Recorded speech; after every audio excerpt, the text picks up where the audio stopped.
There's a level of consistency that scares people, the kind that makes others whisper, "How does he keep going?" Most people fail to break their bad habits because they attack them like enemies in a single battle, not a long war. They go all in, burn out, and end up right where they started. Or worse. But what if there's a quiet, almost invisible system that's been working for decades in Japan, not through willpower or punishment, but through tiny, unstoppable progress?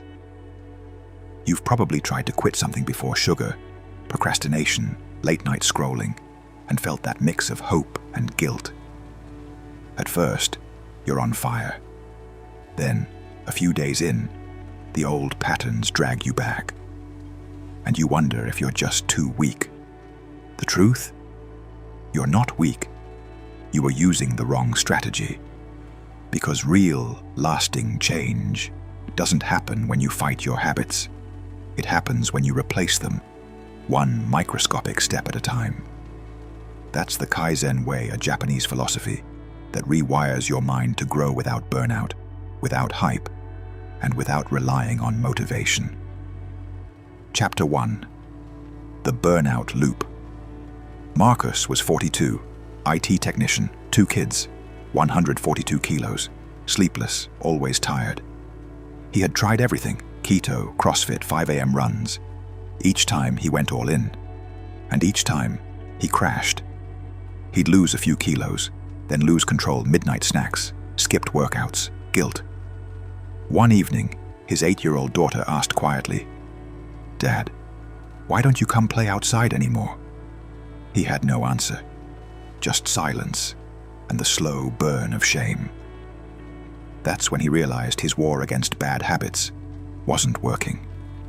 He was trying to destroy his old self instead of understanding it. Chapter 2. The Unexpected Prescription. A few weeks later, he sat across from Dr. Saito, an older Japanese doctor who barely spoke English, but listened intensely.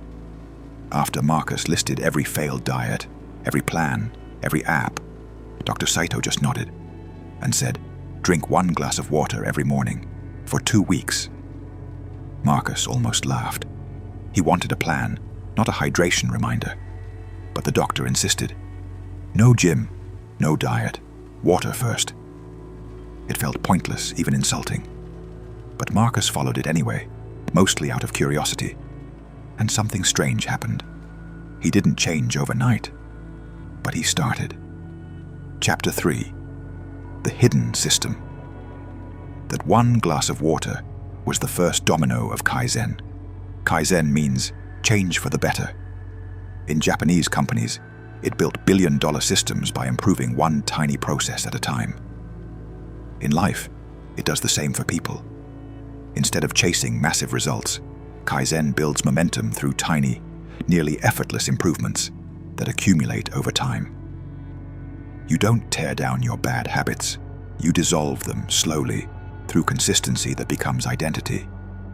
Marcus didn't know it yet, but his mind was about to change shape. Chapter 4. The First 14 Days. The first week felt ridiculous. Just drink water. That's it. But each morning he noticed something. He was keeping a promise, a small one, but real. And the brain notices progress. Dopamine isn't just for big wins, it fires even for tiny steps when they feel intentional.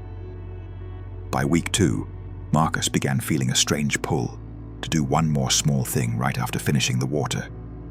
So he added 1 minute of stretching, then a short walk around the block. Nothing extreme, just one more step. He didn't plan it. The process was pulling him forward. That's Kaizen at work. Chapter 5. The Resistance Strikes Back. By month 2, things got harder. Old cravings came back. Work stress hit again. He skipped walks, grabbed junk food, stayed up late, and the old guilt returned. See? Same story as always. But this time he remembered Dr. Saito's quiet advice. No failure, only data. That's another core of Kaizen. Every mistake is just information. Marcus didn't start over. He adjusted, drank water the next morning. then kept going. That tiny course correction was the difference between relapse and resilience. Chapter 6. The brain learns new paths. Modern neuroscience confirms it. Habits are loops. Cue, routine, reward. When you change small parts of that loop, your brain rewires without rebellion. Radical diets trigger your threat response. Your mind fights back because survival feels at stake. Tiny changes, though, slip under the radar. They reprogram behavior quietly, 1% improvement at a time. After 3 months, Marcus's brain had begun to expect certain actions automatically. Water, short walk, healthy breakfast. It felt natural, and that's the secret. Kaizen doesn't depend on motivation. It builds identity habits so small, you can't say no. Chapter 7. From momentum to mastery. 9 months later, Marcus weighed 96 kilos. No drastic diets, no punishment, just accumulation. He'd replaced soda with water, car rides with evening walks, fast food with cooking sessions shared with his family. His son said at dinner one night, "Dad, you move faster now." That moment meant more than any number on a scale. Because Kaizen isn't just about health. It's about reclaiming agency, realizing that change is not a distant hill, but a daily motion. He started helping co-workers through the same process. The more he shared, the stronger his new identity became. Chapter 8. The philosophy behind it. All Kaizen rests on 7 simple pillars. Continuous improvement. Lasting change isn't a leap, it's a rhythm. One small optimization every day. Microscopic steps. Big goals break when they're too heavy. Thousands of 1% steps weigh less, but build more. Learning through mistakes. There's no shame in failure, only data to adjust. Each error sharpens the system. Collaboration and awareness. In Japanese companies, everyone from CEO to janitor can suggest a better way. In life, that means awareness itself is the team. Process over results. When you fix the system, results follow naturally. Sustainability and patience. Change that lasts requires time. You can't rush a tree to grow faster by pulling its leaves. Universality. Kaizen works anywhere in business, health, relationships, creativity. Small improvements ripple through every layer of your life. Each of those principles turns the mountain of transformation into a path you actually enjoy walking. Chapter 9. The Return of Identity. 18 months later, Marcus stood in front of the mirror. New body, yes, but deeper than that, a new rhythm. He no longer tried to be healthy. He simply was.